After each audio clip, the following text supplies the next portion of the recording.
Kemudian juga yang ketiga, tahu, untuk perlindungan dan pembentengan diri kita banyakkan istighfar. Banyakkan istighfar. Sayyidina Abbas bin Abdul Muttalib waktu diminta doa agar diangkat bala dan musibah, dia doa kepada Allah Ta'ala. Zamannya Sayyidina Umar bin Al-Khattab, beliau mengatakan, Allahumma innahu la yanzil bala illa bidhanab wa la yurfa illa bitaubah. Wahai Allah, sesungguhnya tidak turun bala dan musibah melainkan akibat dosa, dan tidak diangkat melainkan dengan taubat kepada Allah Subhanahu wa Ta'ala. Perbanyak istighfar, perbanyak taubat dan istighfar. Orang yang kalau banyak taubat, banyak istighfar, dia dapat manfaat, orang yang sekeliling dia pun juga mendapatkan manfaat dari Allah Subhanahu wa Ta'ala. Dan perbanyak salawat kepada Nabi Muhammad sallallahu alaihi wasallam. Sama satu lagi, tahu apa? Banyakin sedekah. Banyakin bersedekah.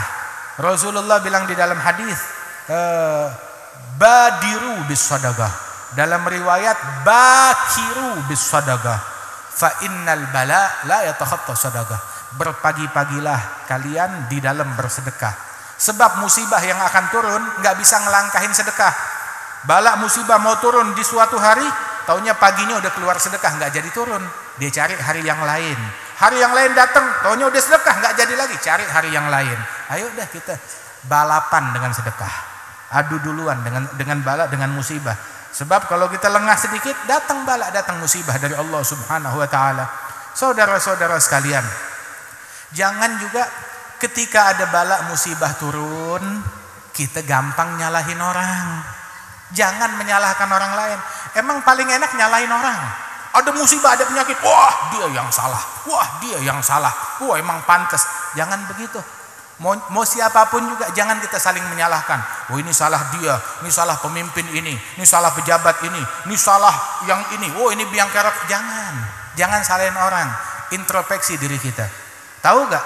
Yang bikin bala musibah apa? Omongan kayak begini yang bikin musibah. Ketika kita nyalahin orang, nih gara-gara dia nih banjir, gara-gara dia nih turun bala, gara-gara dia nih nyebar penyakit. Omongan yang kayak begini penyebab bala. Yang ngomong begitu sumber bala dan musibah. Jangan. Paling enak udah bala musibah mau turun, banyakin istighfar, minta ampun kepada Allah Ta'ala. Hadapi dengan adab dan sangka baik, dengan ketaatan kepada Allah Subhanahu wa Ta'ala. Kemudian juga jangan kalau ada orang ditimpa musibah, kita aman, nggak kena. Ada orang kena musibah terus dia bilang, ngerasain, emang pantas, lu sih jahat. Nah, yang kayak begini pembawa sial. Ini yang bawa bala dan musibah. Ada orang di sana, suku sana kena bala musibah, emang jahat, pantas. Nggak boleh kita begitu. Rasulullah ngajarkan kepada kita, Nabi ngajarin adab kepada kita. Kata Rasulullah di dalam hadis, la tudhir syamatat li akhik fayarhamahullah wa yabtalik. Jangan kamu mengungkapkan cemooh kepada saudaramu yang tertimpa musibah, mau itu kena penyakit atau walaupun kena perbuatan dosa, dia terkena perbuatan dosa, kamu cemooh dia atas dosakah, maksiatkah, kejahatankah, atau keburukan atau musibah yang menimpa dia. Jangan cemooh dia. Jangan cemooh dia. Sebab akibatnya fatal. Kalau kamu mencemooh orang tersebut, Allah akan merahmati orang itu dan musibahnya dia dipindahkan kepada engkau. Dan memang itu yang seringkali terjadi, waliyadzubillahi min dzalik. Nah, saudara-saudara sekalian, apabila ada orang ditimpa musibah, doain begitu, dan kita berlindung kepada Allah Subhanahu wa Ta'ala atas daripada musibah-musibah dan gangguan tersebut. Jangan kita saling mencemooh dan jangan kita saling cari-cari kesalahan orang lain. Sebab kalau udah saling mencari-cari kesalahan orang lain, nggak manfaat, nggak ada gunanya. Kita walaupun kita tahu gak, ilmu bukan berhasil ketika kita berhasil mengorek kesalahan orang, oh itu ilmu. Bukan. Ilmu yang manfaat ketika kita tahu akan kekurangan, aib dan kekurangan diri kita sendiri. Itu ilmu yang manfaat. Tahu diri kita kurang dan menyadari kelebihan orang lain, itu yang manfaat. Tetapi kalau kita tahu kekurangannya syaitan, kekurangannya iblis, kesalahannya dia, apa gunanya? Mendingan kita introspeksi diri kita sendiri. Dan juga banyak orang kalau ditimpa suatu bala, musibah, keburukan, kadang doanya salah alamat. Dia doanya di Facebook. Emang Tuhan kita ada di Facebook apa? Itu yang punya Facebook juga dia tulis begitu, maaf saya bukan Tuhan kalian, kenapa doanya di sini? Andaikan setengah dari doa yang kita panjatkan di Facebook, kita panjatkan di waktu sujud tengah malam, waktu tahajud, waduh, udah kabul hajat kita. Udah gobul hajat kita, cuma kita doanya salah alamat, curhatnya salah alamat. Coba curhatnya kita tujukan kepada Allah Subhanahu wa taala. Kita ngadunya kepada Allah Subhanahu wa taala, tapi kita salah alamat, ngadunya di medsos, di status. Sedih aku. Apa gunanya terus? Betapa malangnya. Ya Allah, tolong aku. Taib, begitu. Ngapain Allah buka status ente? Begitu. Anda aja nggak mau buka status ente, nggak ada kerjaan. Panjatkan dalam sujud, panjatkan dalam tahajud, doa kepada Allah Subhanahu wa taala. Hajatnya kita apalagi di sepertiga malam yang terakhir. Ketika sepertiga malam yang terakhir, Allah taala memanggil hambanya, ala hal min taib fa'atub alaih.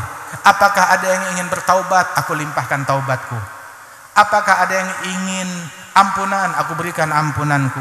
Apakah ada yang punya hajat? Aku kabulkan hajat-hajatnya.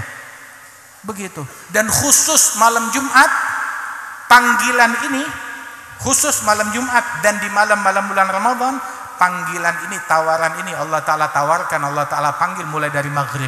Termasuk sekarang Allah Ta'ala nawarkan, ada yang mau ampunan, ada yang mau taubat, ada yang punya hajat, panjatkan kepada Allah Ta'ala. Nah, di majlis yang semacam ini kita panjatkan hajat kita kepada Allah Subhanahu wa Ta'ala, insyaallah Allah Ta'ala jauhkan kita dari bala, Allah Ta'ala jauhkan kita dari musibah, Allah Ta'ala jauhkan kita dari keburukan, Allah Ta'ala bersihkan hati kita dari penyakit, dari virus.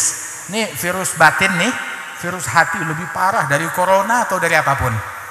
Nah, ini virus yang ada di batin gitu lebih parah, lebih dahsyat daripada apapun juga. Ini virus yang paling dahsyat. Kalau corona cuma di hidup doang, udah gitu begitu mati, udah sehat udah. Selesai orang, kalau dia meninggal dunia nggak perlu ke dokter lagi, nggak perlu nebus obat lagi, nggak perlu bolak-balik rumah sakit lagi, sembuh udah. Akan tetapi kesombongan ketika dia meninggal dunia, musibahnya lebih dahsyat lagi setelah kematian. Kedengkian kepada sesama lebih dahsyat lagi, mutusin silaturahmi lebih dahsyat lagi. Karena itu mudah-mudahan Allah Ta'ala sembuhkan kita. Yang ditimpa musibah, Allah Ta'ala angkat musibahnya mereka dimanapun musibah itu terjadi. Mau di Indonesia, di Asia, dimanapun, di seluruh penjuru dunia, Allah Ta'ala angkat penyakit ini, Allah Ta'ala jauhkan musibah ini, Allah Ta'ala jaga kita, insya Allah Indonesia dijaga dari segala macam musibah, dari bala, dari keburukan, dan Allah Subhanahu wa Ta'ala berikan afiah kepada kita sekalian. Allah Ta'ala tambahkan hidayat insya Allah kepada kita, dan Allah Subhanahu wa Ta'ala berikan taufik dan bimbingannya kepada kita sekalian. Wal Habib Syekh insya Allah diberikan kesehatan, para pimpinan kita dari sipil ataupun militer, dari kepolisian, semuanya diberikan keberkahan oleh Allah Subhanahu wa Ta'ala. Amin amin ya rabbal alamin.